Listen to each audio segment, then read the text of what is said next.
Dental school for all. Yes, dental school for all as in everybody, even non-traditional students. Stay tuned as we talk to a new class of 2025 dental student. And he's not your typical dental student, and we'll tell you why. Stay tuned.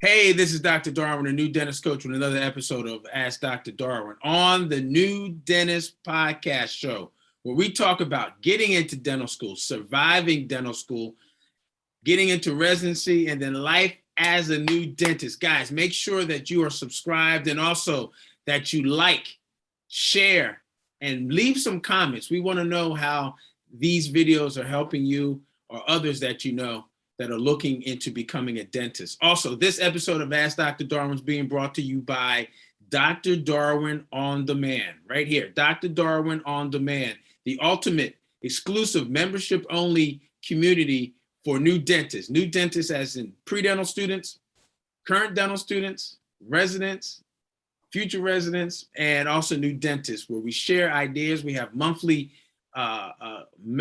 mastership,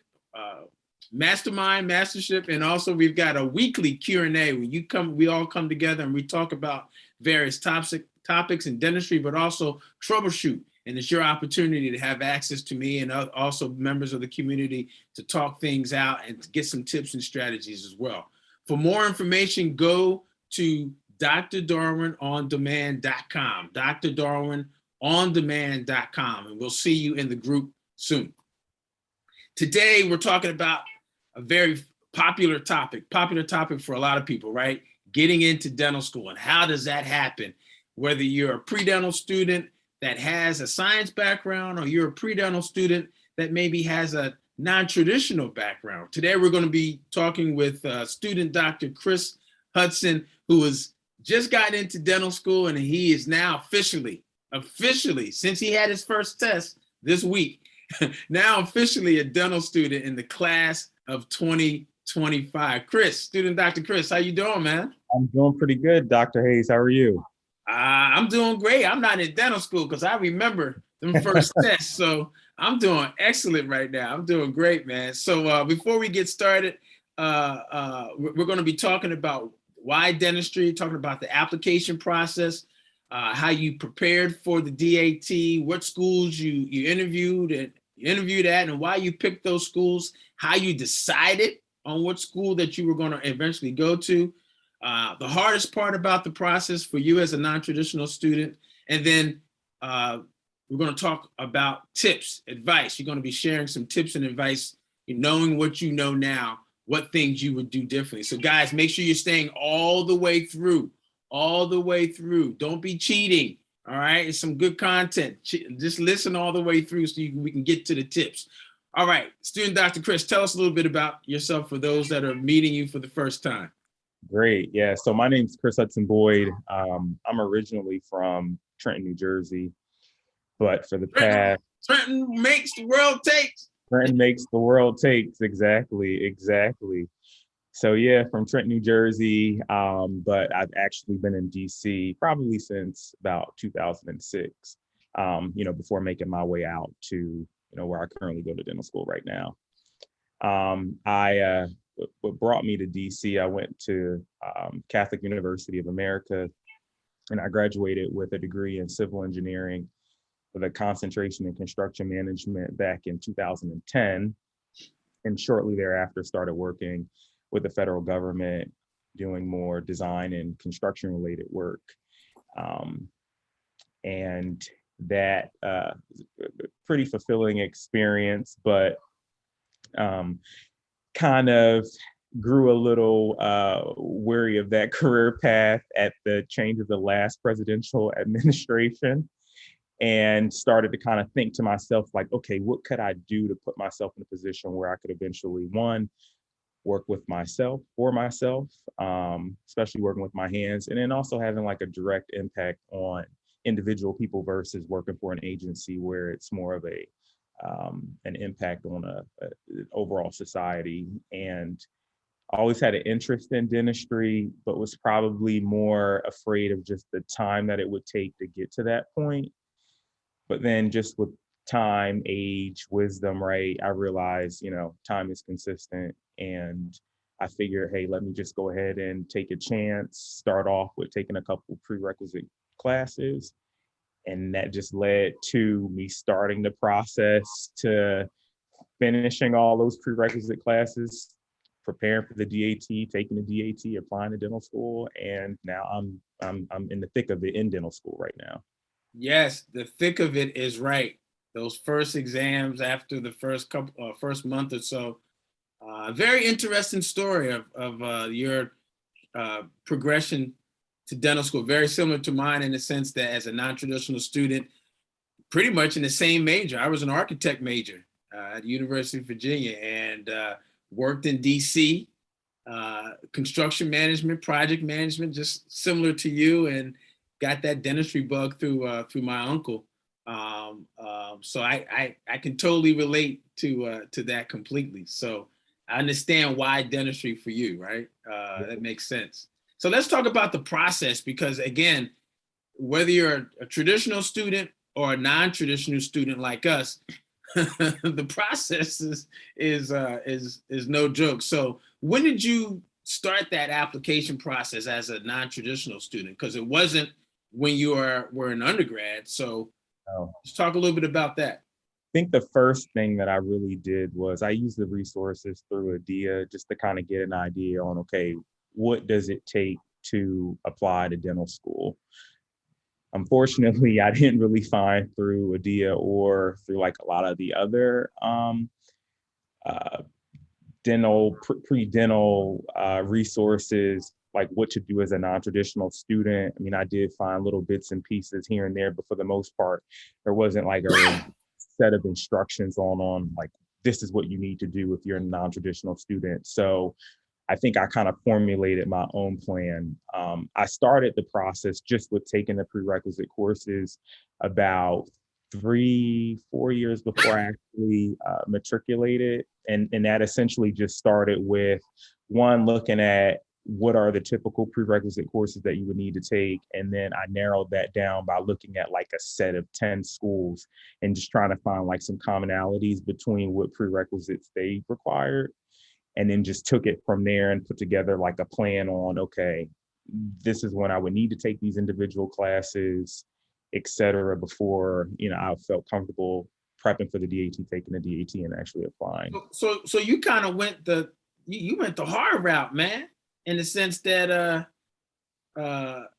you didn't have a lot of guidance, but you made your own way. That's what it sounds like. You made your own way with regards to taking the information that you have and just coming up with your process, which is very similar and part of the personality of a person who's a project manager, right? You putting things together, getting information from here to there, and then, all right, let me streamline the process that I can think that's going to work best based on the information that I have and go with it. So that's amazing. That's great. Totally. And what I would also say too is I think a lot of the non-traditional resources are more geared towards like those post-baccalaureate programs, which, might take like a full year of your time. But I unfortunately didn't have that opportunity to take a full year off from working. So I did all of this in the midst of maintaining a full-time job, taking classes in the evening, also taking classes during the summertime. So it was like a around the year type deal for me. But it probably could have been done in a shorter amount of time. I just didn't want to fully abandon everything, right? As far as my career was concerned in construction management. But I still at the same time wanted to achieve my goal of getting into dental school. So it worked for me. It just took a little bit more time. That's all. Yeah, I got it. So those that are listening and watching, you can do it. If Chris and I can do it as non-traditional dental students or applicants and without a lot of guidance after graduating from college and not having access to a pre-health or a pre-dental advisor to kind of guide you. If we can do it, you guys can do it, and we'll be a resource for you as well. I I know one of the parts of the process that everyone has a lot of angst about is a 3-letter word, DAT. DAT. Share with us a little bit about how you prep for the DAT, because we all know that even though a lot of schools will have what we call holistic admissions, where they look at the candidate 360 degrees, we definitely know that one of those degrees is the DAT, right?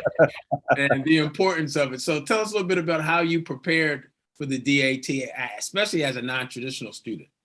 So I probably started to prep for the DAT, I would say a good 7-8 months before I actually took the actual exam. I actually used the main resource that I used was Kaplan. So I did tap into the Kaplan resource. I was really preferred to have like more of an in-class environment, but unfortunately, I had to kind of tap into, they have like an online live platform, which was super useful. You were given homework assignments, and the instructor is super knowledgeable on all of the content related to the different sections of the DAT. Also kind of took it a step further on like the chemistry front, tapped into Chad's videos. I thought that was super helpful. And then also for the PAT front, I believe I used, I think it was Crack the DAT. There was a module within that really helped a lot with just kind of understanding, how to kind of crank through those PAT questions. And I actually took the DAT 2 times. The first time, I didn't use these resources. I tried to go about it on my own, didn't get the score that I was comfortable with. But then once I actually put all these other resources into the mix, and then the biggest part about it was I like outlined a plan in the summertime after I finished the Kaplan course to kind of like narrow down, what I would be studying each day, how long I would be studying that course content. And then every Sunday, I would take a just a certain module or two, mock exam, so to speak. And then I would use Monday, Tuesday to kind of review all of that, go over what I didn't, what got wrong, what I got right. And in most of the areas, I ended up boosting my score probably a good 7 points. So definitely did help just to kind of get a plan, and then also tap into like outside resources just to do a little bit better on the exam with. Yeah. So guys guys and gals, if you're listening, there is no cheat sheet, one item solution. It's a cookbook. It's a menu of different resources that really are going to help you.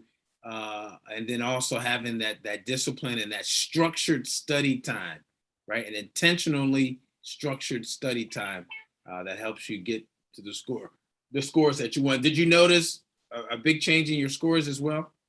I did from the first time to the second time, definitely. Yeah. Good. So now you got these scores, but also you've got schools, right? You've got schools that you've got to decide on. All right, what schools are going to be the best fit for me? Let me do my search and my research. Tell us a little bit about the schools that the number of schools that you looked at. You can share the schools as well, and why those schools for you, because school selection and it's going to really be dependent on the individual more so than what schools take students that look like me more, or what schools take those that have science majors, or what schools take whatever. That decision is really going to be based on the individual, but individually you've got to do your research. So tell us a little bit about the research that you did and how you went about, coming up with your list of schools and why. So kind of going back to when we were first talking about when did I start the application process, that was probably around the time that I started to look at the schools that I was most interested in. I actually participated in, I believe Adia had this like virtual open house, so to speak, right, for different dental schools, and sat in on a couple of those informational sessions, just did my own little research. that was the starting point. The second part of it was just for me and all of the folks that I have, met, during my journey up to dental school and the experiences that they had. Geographic location was a very important part for me. I think, everybody gets their strength in different areas. I get my strength from my family, and I didn't want to be too far, only because I know, and even now that I'm in it, how rigorous the program is. And I knew if I went to a school that was, a 2-3 hour flight away, I'd probably never see them. So geographic location was a big thing. Initially, I probably started out in the very beginning of the overall process, right, to getting my prerequisites together. I think I focused on like 10 schools. I looked at VCU in Richmond, Howard in DC, Maryland and Baltimore, Penn in Philly, Temple in Philly, and Rutgers in Jersey, and also Stony Brook and NYU. Those were the schools that I had initially focused on because, again, they're in that central East Coast corridor. My family's from Jersey, so I wanted to, maintain like a decent driving distance from those areas. Right. When I actually decided to apply to schools, I only applied to 4 schools. The 4 schools that I did apply to, I applied to Howard in DC, since, again, I'm already based in DC, Maryland in Baltimore, Penn and Temple, both in Philly. Right down 95, all the 95 schools. All the 95 schools. Yep. Yep. 95 South from Trenton. That's all 95 South for us. Exactly, 95 South. Yeah. Those are the 4 that I applied to. Good. So you got your prerequisite done. You got the DAT done. You got your list of schools that you research. You apply, put your application in. Next step. You do all that for this next step. And that next step is interviews. Tell us a little bit about the interviews that you had. Any questions that were maybe different, either between the different schools or just different that maybe you didn't expect as well? Yep. So out of the 4 schools that I applied to, I was invited for interviews for 2 of the schools.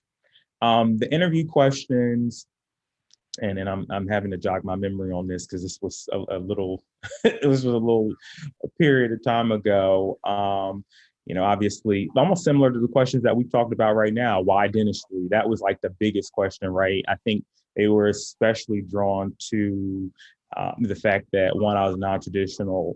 2, I had been out of kind of like the school environment for a period of time. That was the biggest question for me. The other questions that were posed to me, and actually I take it back. Both interviews, as I remember them, wasn't like a question and answer type forum, right? It was initially like that why dentistry question, and the second part of it was really just like a general dialogue, right? Right. Where they asked about like my experiences, how I kind of got to this point. I think that was pretty much what it focused on for me. Did they ask any questions like why our school? Like why? Oh yes, sorry, yeah, right. Yeah. That is one of the other biggest questions. Yes, definitely why our school. And then for me, the 4 schools that I had applied to, one, aside from just the geographic location, I was also really drawn towards some of their residency programs. So especially in like orthodontics and pediatrics. So I really just wanted to have a school that had that already, those programs initiated. This is a part of the overall school curriculum, so that, I like to say in my time of leisure, I can maybe, try to do a little shadowing or like get to know those programs a little bit better. Strategic project manager. I hear you.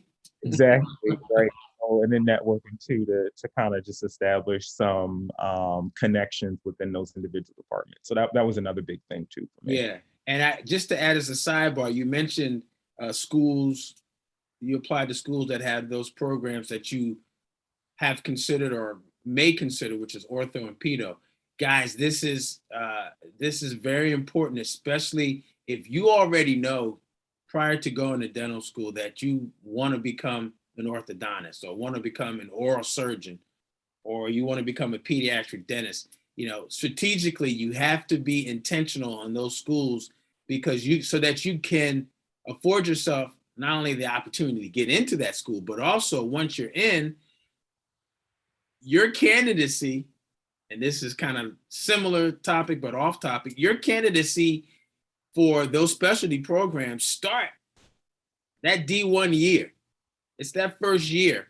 And if you're at a school that has these specialty programs, your candidacy that you're developing, your new CV as a dental student and a future candidate for ortho or pedo or oral surgery starts that D1 year. So that's a very important tip, an intentional tip that you want to make sure that you're exploring at those schools that have the residency programs, that the specialty programs that you want to pursue, because you will have opportunities. You want to create opportunities for yourself first and second year to find out and to explore those specialty disciplines when you have the time to. So great. I'm glad you brought that up because that could be a mistake for some students who are already know that they want to become a specialist. It's a mistake in the sense that people are not thinking that far ahead and being intentional like that way. So thanks for sharing that as well. So you had your interview and you know, of course with dental school admissions, guys, you know, there are rolling admissions, right? They'll have some early decisions that are made, and then after that, as early as what, December?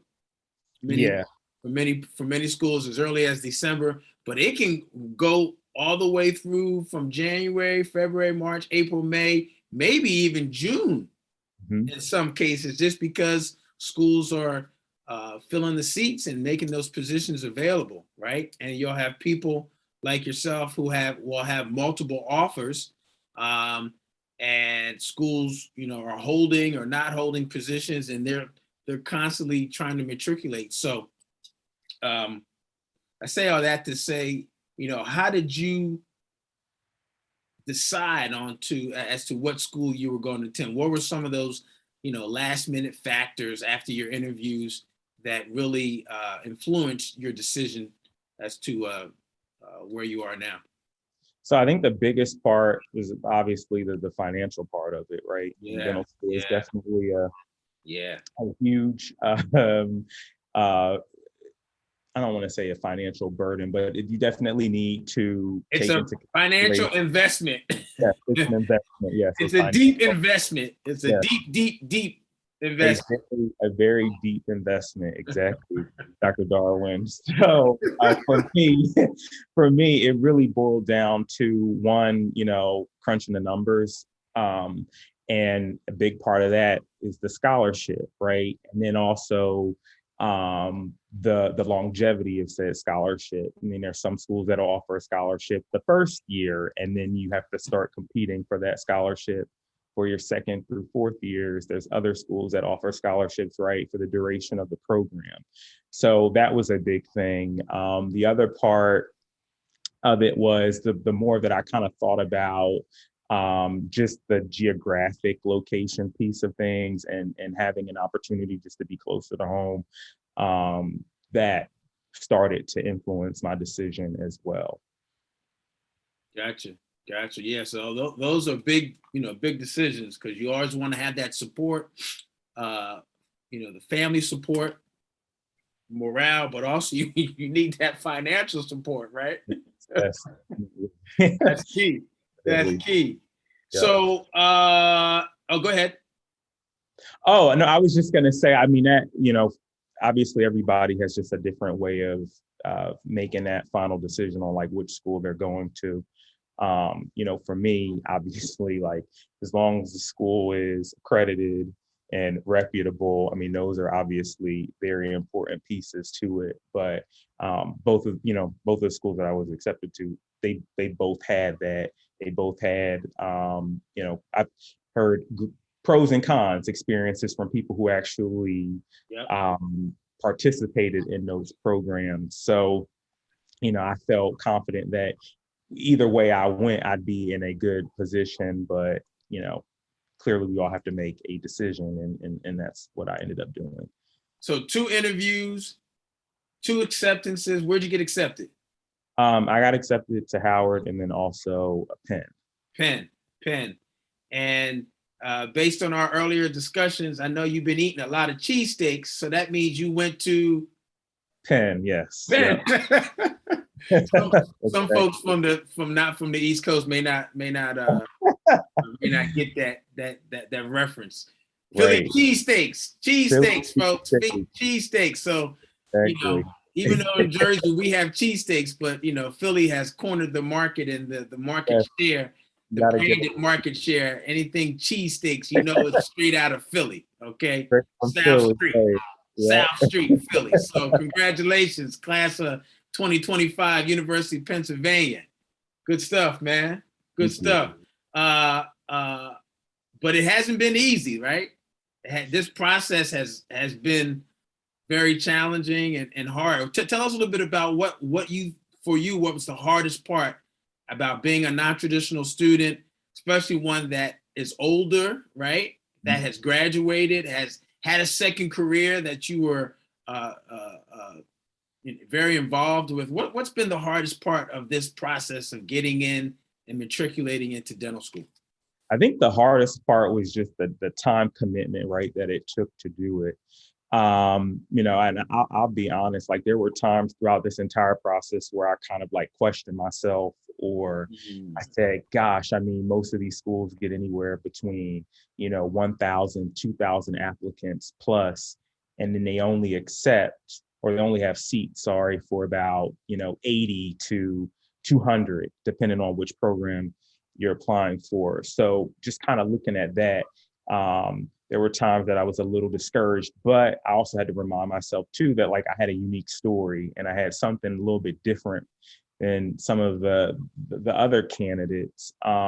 Also, just kind of like, making sure that everything, or having all my ducks in a row, so to speak. I mean, the application itself can be a little daunting when you first open it up. I mean, there's so many different sections depending on, just the base application itself through Access. There's essays that you have to write just on those standard questions. And then depending on which schools you actually apply to, then they have those supplemental applications. And then there might be even more essays that you have to write, and other information that you have to put together. Thirdly, the shadowing part, it was very tricky for me to, work full time. I'm going to school part time. And then in between all of those little pockets of time that I had, finding the time to actually shadow, to get an appreciation, right, for the art of dentistry. I mean, that's ultimately what it boils down to. What did you do? How did you handle the shadowing part? So, I was lucky enough to meet like a number of people who have now become my mentors. Shadowing them either if they were open on shadowing on Saturdays. My work schedule was pretty flexible at the time. I had like every other Monday off. So on those Mondays that I had off, I'd do a couple hours of shadowing in between, studying. So I was able to make a way for it. It's just that, thinking about it, right? If you process all of what's required for this process at once, it can be very overwhelming, right? Yes. So because it's a lot. It's a lot. It's a lot. It is a lot. So the thought process that I adopted was more or less looking at everything in a silo. I guess this is really the only time that a silo works, right? Typically we don't like silos, but I really looked at everything in a very compartmentalized aspect, and it didn't make it so overwhelming, right? Like if I'm focusing only on shadowing, bam, got that 100, 200 hours out of the way. Check it off the list. Went to the next thing. next thing, exactly, DAT, and then further breaking that down. And this goes back to project management, work breakdown structures, DAT, and then the individual sections of the DAT, focusing on all of those individually. So I really just tried to come up with a strategic plan and then execute said plan, and it all worked. I'm here now. Yeah, yeah. Well, with you being able to say, hey, it worked, I'm sure there are, certain strategies like you just mentioned that work. This is the part where a lot of people really like, which is tips, strategies, knowing what you know now and what you did through this whole process and how you achieved the ability to get into dental school and matriculate and also make it official because you had your first test last week or this past week. Knowing what you know now, what would you do differently if you haven't had to? What are some tips or advice that you give other pre-dental students, whether they're traditional or non-traditional like us, and getting into dental school? So most likely what I would have done a little bit differently was I think I would have really enjoyed doing some type of post-baccalaureate program, structured program, possibly at an institution that I was highly interested in pursuing. I think that would have maybe given me a lot more foresight, right? Not only in the prerequisite classes, but also a lot of assistance as it relates to the DAT prep. I think if I would have done that from the onset, that would have given me the the opportunity, one, to shorten the time period that it took me to get to this point. But then also, I think it would have also allowed me to do a little bit more networking, right, within that organization prior to. I think, one of the things that I have learned, over my years just in public service and just working in general, right? It's great to have that piece of paper, right? That might get you into the door, but establishing relationships and networking, that is a huge part of what, any professional environment is about. And if you have an opportunity to make those connections sooner rather than later, they, 10 times out of 10 end up helping benefit you in the long run, especially as it relates to achieving your goals. So that's what I would definitely do different. I think that's the number one. I think everything else that I did, considering, right, like that, I had to continue to work. I wasn't able just to take, a full year off right, to do a post-bac program. But no shortcut, no cheat sheet.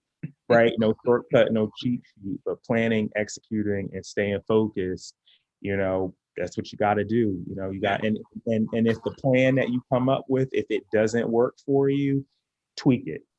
I mean, there is nothing wrong with tweaking it, but you definitely have to have an overarching baseline of how you want to actually implement.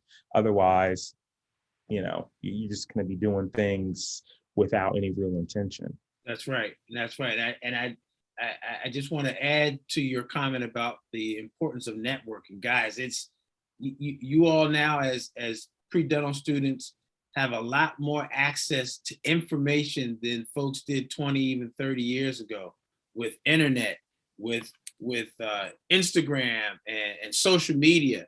You've got schools, you've got student organizations, all have accounts, have a social media presence that are posting information, who they are, what activities they're involved with. Schools, same way.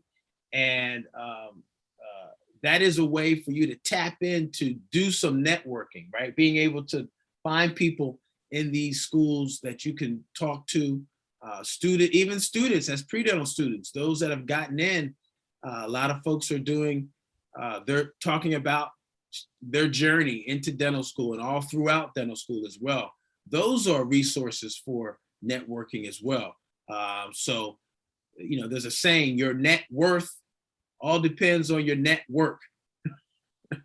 Net worth depends on your network. So, and it's not It's not necessarily who you know, but who they know, who knows people, so that you can know them as well. So networking is key. Which exactly is what led me to you, right? That's how we right? found each other, right? That's exactly how we found each other, through our network, our common network. And what we have found out is that we should have known each other 5 years ago. Way before that, right? People that we know that are friends of our individual families and everything else. So there you go. I mean, the world is a small place. It's one planet, but you'd be surprised how your planets interact, not even knowing how you're all connected, because we're all connected somehow, some way. And if we want to connect with you, or people want to ask you more questions, what's the best way to contact you? So best way to contact me is on Instagram. My name on Instagram is C_Huds, HUDS 72. C_Huds 72. Yep. And that's IG. Good. Yep. IG. Good. Yep. Good. It's right there. Check that out. It's right there. Right there. All right, man. Well, hey, it's been a pleasure. Thank you so much. Congratulations, class of 2025. We're planning on coming to the graduation 2025 so we can represent.